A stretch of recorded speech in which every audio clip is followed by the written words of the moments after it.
Now, this may be the last U.S. presidential election for Donald Trump. Speaking in an interview to the Sinclair Media Group, he said, the Republican presidential nominee said, if he was asked, if he saw himself running again in 2028 if he were to lose the presidential election to Democratic rival Kamala Harris.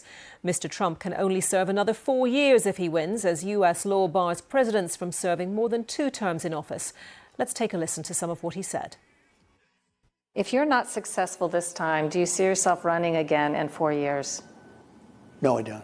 No, I don't. I think that will be it. I don't see that at all. I think that hopefully we're going to be successful.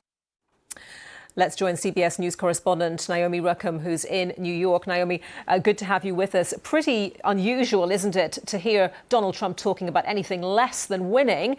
Is there a strategy behind these comments? Absolutely. And there is a shift in his persona when he speaks about what could be in 4 years. Anita, good morning. Former President Donald Trump did say on Sunday that he doesn't think he'd run again for president in 2028 if he falls short in his bid to return to the White House this November. He told a journalist he thinks that would be it if he loses. The comment was notable both because Trump seemed to rule out a 4th bid for the White House and because he rarely admits the possibility he could legitimately lose an election.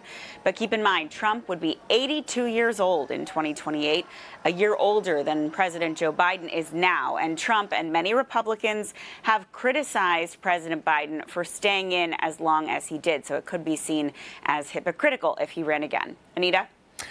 And lots of polling, of course, as we get ever closer to polling day. Tell us about the latest from CBS. Right. This new CBS polling shows Vice President Kamala Harris has gained a slight edge over former President Donald Trump. The vice president has now moved to the slightest of edges across battleground states, ahead now by just 2 points. And nationally, Harris is up 4 points over Donald Trump. Harris has also made gains with voters who say the economy is a major factor, now just 6 points behind Trump on that issue, which is normally a winning one for him. In general, the vice president does better with voters who have a positive view of the national economy and of their own personal financial situation. This week, Harris is hoping to capitalize on these new numbers with a speech on Wednesday outlining her economic vision for the next 4 years. She's expected to touch on the cost of home ownership and high grocery bills.